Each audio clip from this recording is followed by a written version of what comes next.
In today's video, we are going to explore how DNA is organized inside the cell.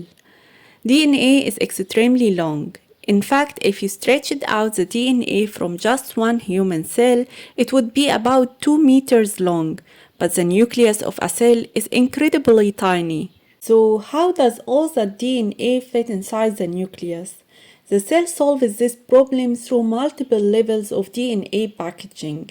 Let's explore each level step by step. First, let's start with DNA itself. DNA stands for deoxyribonucleic acid and is the genetic material of all living organisms.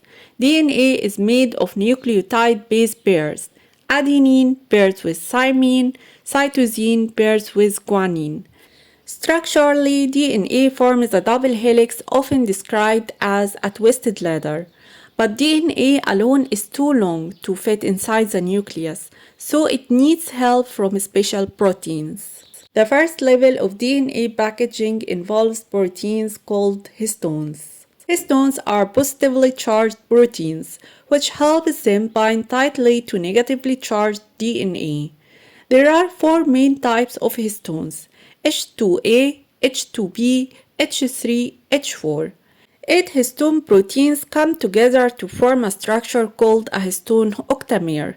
DNA wraps around this histone octamer to form the next level of organization. When DNA wraps around a histone octamer, it forms a structure called a nucleosome. About 147 base pairs of DNA wrap around the histone core approximately 1.7 times. Nucleosomes are considered the basic unit of chromatin. Another histone protein called histone H1 acts as a linker, helping nucleosomes pack even more tightly together. Next, nucleosomes coil together to form a thicker structure called the chromatin fiber, which is about 30 nanometers wide. This level of packaging allows the DNA to become even more compact. The chromatin fiber is the main form of DNA inside the nucleus when the cell is not dividing.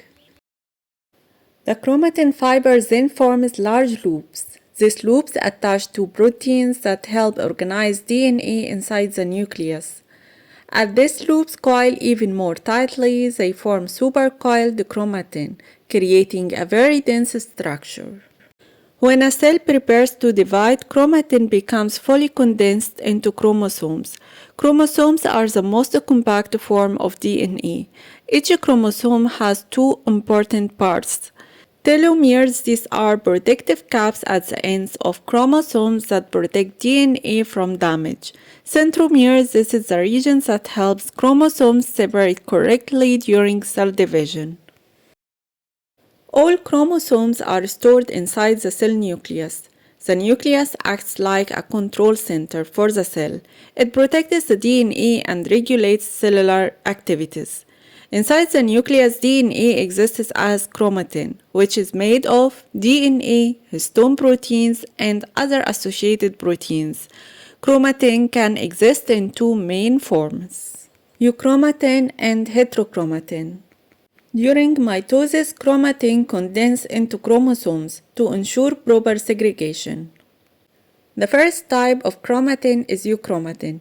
Euchromatin is the loosely packed form of chromatin. Because it's loosely packed, the DNA is easily accessible to cellular machinery such as RNA polymerase and transcription factors. This means genes in euchromatin are active and the transcription occurs. Proteins also can be produced. Under a microscope, euchromatin appears lighter and is usually located in the inner regions of the nucleus. So euchromatin represents the part of DNA that's actively being used by the cell. The second type is heterochromatin. Heterochromatin is tightly packed chromatin. Because it's tightly packed, the DNA is difficult for the cell to access. This means genes are usually inactive, transcription doesn't occur, proteins are not produced. Under a microscope, heterochromatin appears darker and is often found near the edges of the nucleus. It plays an important role in maintaining chromosome structure and protecting important DNA regions.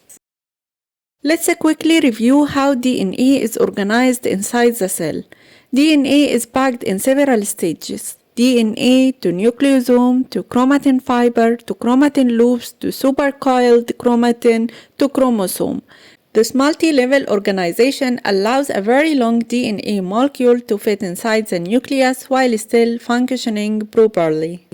Understanding how DNA is organized helps us understand how cells control gene activity, maintain genetic stability, and pass information during cell division.